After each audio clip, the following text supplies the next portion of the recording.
Assalamualaikum warahmatullahi wabarakatuh, para pemirsa tvMu. Kembali bersama dengan saya Tisa, Satiti Syakuntala di sini dalam acara Islam yang Berkemajuan sebagai salah satu program dari TV Muhammadiyah yang akan ditayangkan pada hari ini. Kita bersama dengan Mr. Imam Yahya Palavicini. Assalamualaikum. Waalaikumsalam warahmatullahi wabarakatuh. Thank you for your coming in our studio. Thank you for this invitation. Yeah, thank you.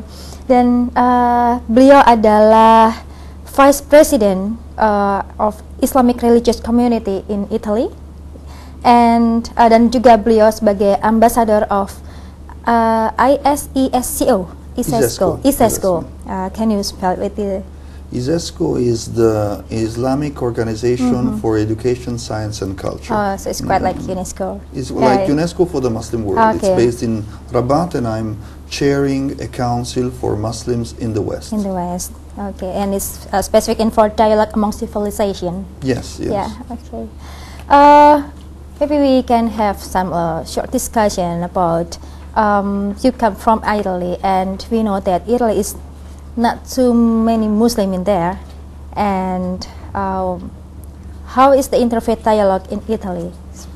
Well, interfaith dialogue is very important.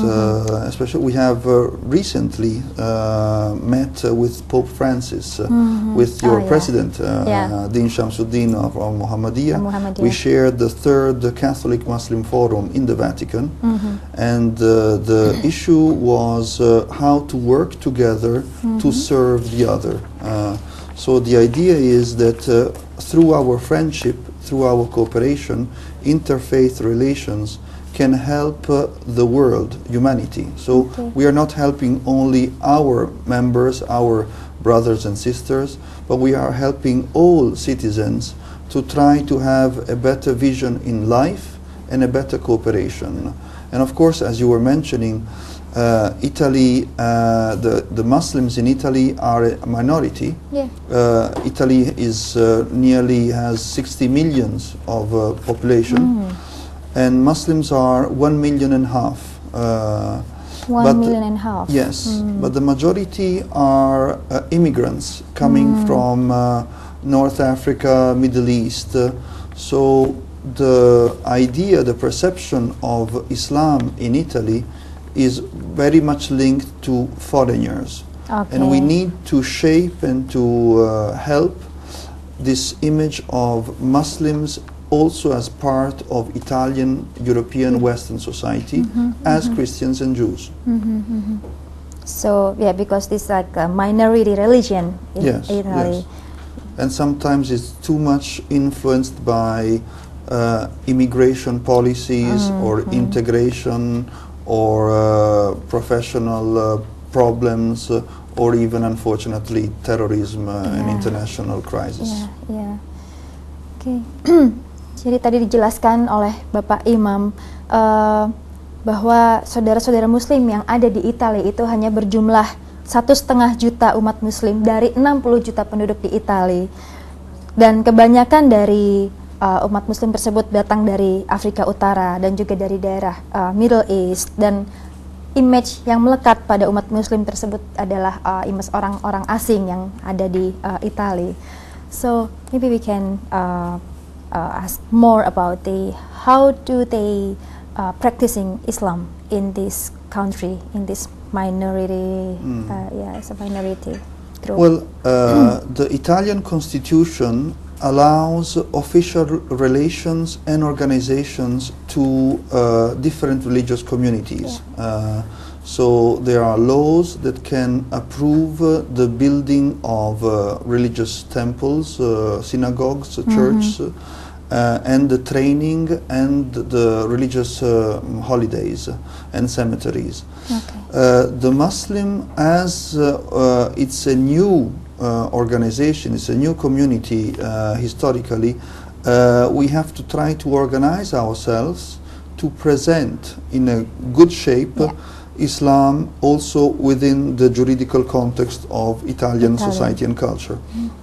And sometimes some politicians are critical or afraid of Islam, of Muslims, because of the prejudice they have for some terrorist or some migration or some foreign countries. And so we like to show Islam as a religion of peace, of dialogue, but also as a religion of Italian citizens that can bring an added value to the development of society in all fields. Okay, so from the law, they give, there is no discrimination actually by the law. By the law, there is no discrimination, but there is a cultural and sometimes social phobia, Islamophobia. So they're afraid of Muslims due to some prejudice and due to some misleading actions and interpretations that unfortunately we are witnessing in these last years. Yeah, and this related to the media, how media give interpretation by Islam, and it is Islamophobia especially, and how do the people in Italy see about that kind of stuff? Well, first of all, Islam is not known, so we need to inform the society on the realities, on the cultural heritage, on the wisdom, on the history, on the art of Muslim masters, and of the teachings, the spiritual teachings of the Muslim prophets, and the value, the sacred value of the divine revelation on the Quran.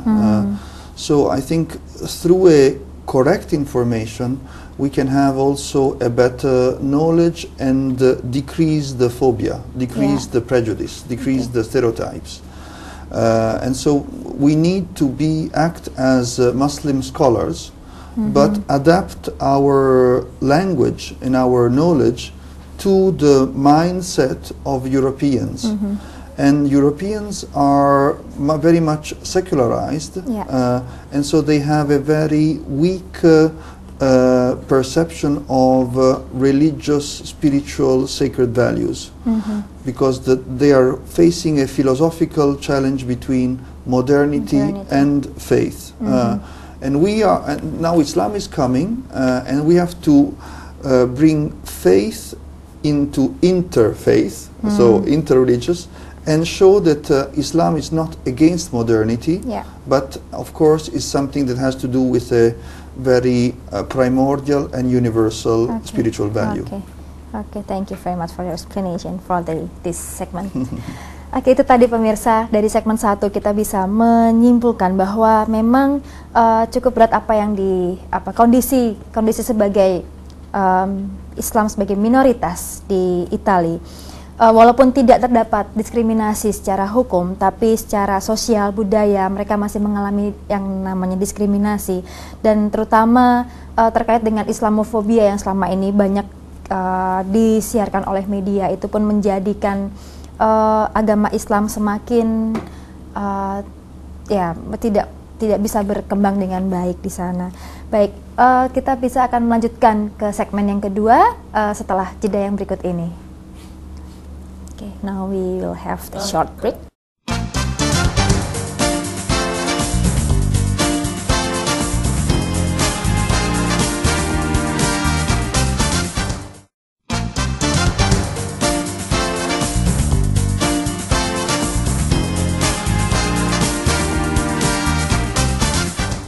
Baik, kembali lagi dengan saya Satiti Sakuntala, masih di tvMu. Di segmen kedua ini kita masih melanjutkan diskusi dengan Bapak Imam Yahya Pallavicini. Mr. Imam, what is how do you think about? Okay, we know that Islam is a minority group in Europe, and how is the example Islam in Indonesia can be cooperate between this Italy and Indonesia, between these two countries? Well, this is one of the reasons why I'm so happy to be back here in Jakarta. Oh, so this is not the first time? No, I was here always under the invitation of your president many years ago. Okay. There was a intrafaith world meeting of Muslim delegates. And I think this is also a very interesting example of Indonesia. You have managed to link tradition and modernity. you have managed to link multiculturalism, different cultures, so many languages, so many cultures, so many islands, and you have managed to link also the unity in diversity of religions, but also of Islamic interpretations. So I think this is something that in Europe is not known, and we have to show this example, because the idea of Islam is either Islam is something far, foreign and linked to the historical past, so it's not in shape with modernity, with contemporary issues, or it's exclusive, so it's only a monolithic only interpretation and no respect for internal or external differences. And this is where I think the example of Southeast Asia, even historically, Islam spread in this area through Sufi masters, through traders, through persons of wisdom. And so the peaceful, learned aspect of religion was integrated in a very peaceful, natural way in the context. So of course, we all both pray according to the Quran, but you think in Indonesian, and I think in Italian. So we are, if I may say, harmoniously linking your citizenship identity with your religious identity and opening this to dialogue with society. And this is something we need in Europe and in Italy. So we hope to establish continuous cooperations with Indonesia and with Muhammadiyah. Okay, especially in Muhammadiyah, and also your community as the Italian Islamic religious community. Yes. And how is the Islam in Italy? I mean, they brought Islam through Sufi and traders and wisdom. Maybe we have like this kind of similarity with how Indonesia yes. Well, this. In Italy, most of the Muslims are immigrants, and they come to work for economic or social issues. And unfortunately, they have a very low level of culture and religious knowledge. So sometimes, even through these Muslim brothers and sisters, immigrants from the Arab countries, the image of Islam is not helped, because the European society understands that if Islam is lived according to this low level of culture, then they think Islam is a low level of religion.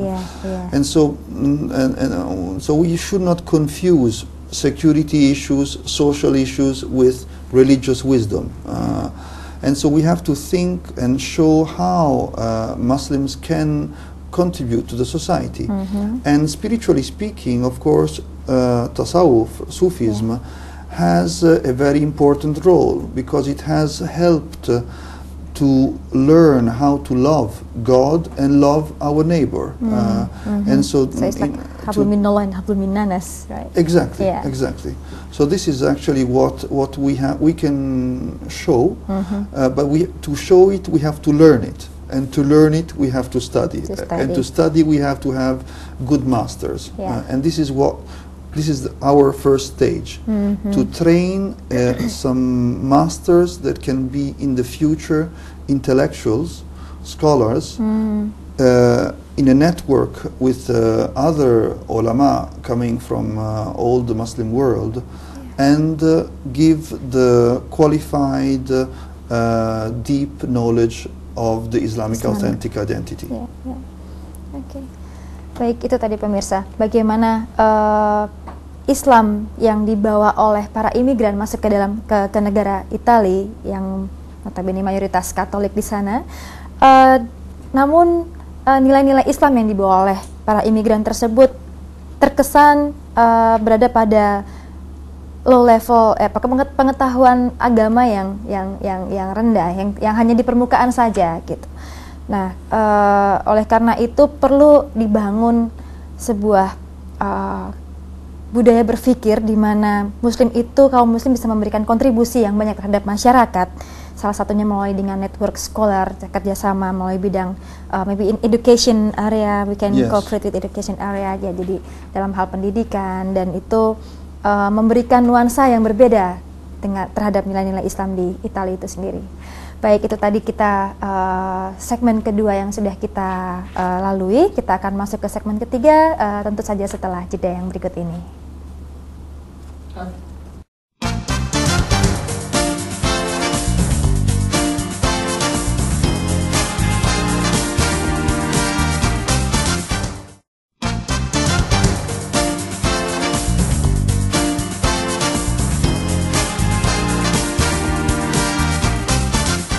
Baik, pemirsa tvMu, masih dalam tema Islam yang berkemajuan, masih dengan Bapak Imam Yahya Pallavicini, dan kita akan melanjutkan segmen ketiga.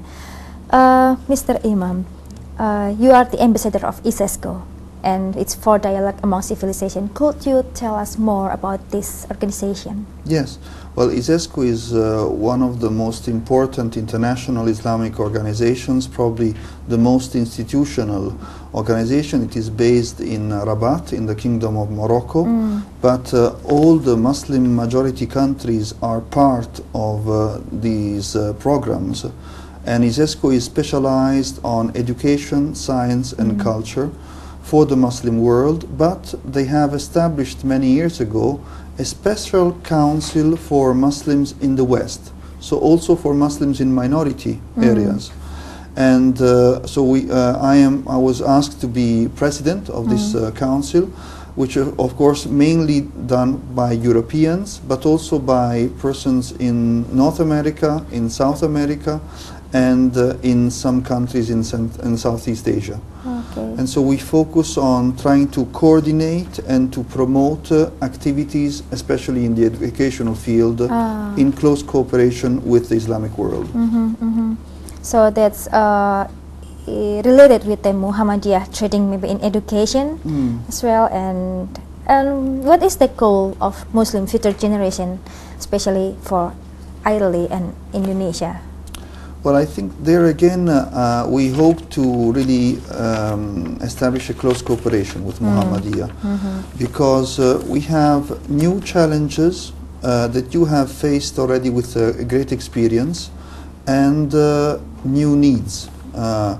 And as far as I can see, especially coming from the Arab world, the skills and the experiences are not in shape with these new needs, because the context has changed, and we have to try to find the way to be consistent with our belief, with our religion, with our principles, but facing social, modern, secular, democratic situations, and even international situations. So it's East-West modernity and tradition, but also pluralism, also political power issues, and so and show how a new traditional Islamic wisdom can be trained in different fields.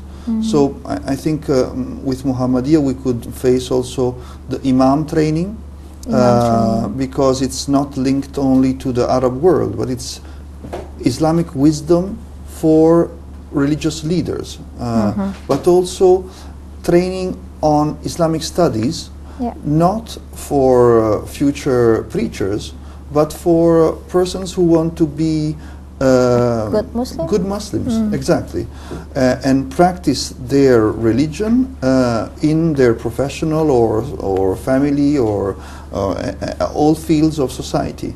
So there is this different ways, and as Quraysh, my Islamic religious community in Italy, has an official cooperation with the Ministry of Education, I think we will be looking for an institutional agreement, a memorandum of understanding with Muhammadiyah that could engage on exchange programs, visiting professors, visiting students, scholarships, and trying to see if this can be a joint program, and we have the honor to host your Secretary General Abdul Mu'ti in a conference in Rome and in Milan, and of course President Shamsuddin is always in Italy and in the Vatican for interface. So I think these can be concrete examples to foster our cooperation and develop this knowledge. And one more question. I'm curious about what are the most challenging for the Islamic society in Italy to have their experience in daily life as a Muslim? Well, as a Muslim, I think the great challenge is to be considered a foreigner, to be considered something which is out of the society, which is something that needs to have a Italian visa. So the risk is to be a second-class citizen. So have a double standard. Yes, yes. And this is probably something we have to develop. And there are other minorities, the Jewish minority, the Protestant minority. They are part of the Italian society, and this is part of the religious pluralism.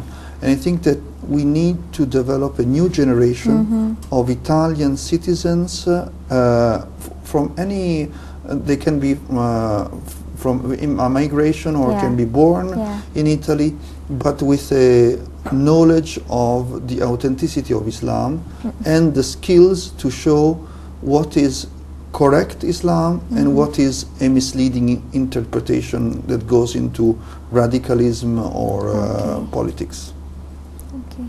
So we need to show them that Islam is actually just same with the other religion. And exactly. It has this great common value. Great common value to share. As a piece of religion. Exactly. As a piece of, as a part of the sacred dimension, but as a religion of peace. The religion of peace. You're right. Oke, itu tadi pemirsa, setelah kita bincang-bincang dari segmen pertama, segmen kedua, dan juga melanjutkan di segmen ketiga.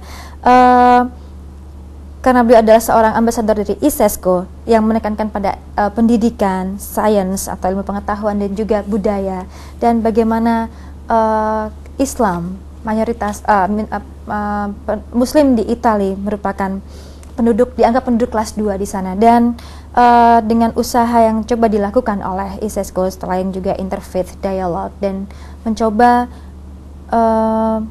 memposisikan bahwa menghilangkan misleading yang terjadi di Italia.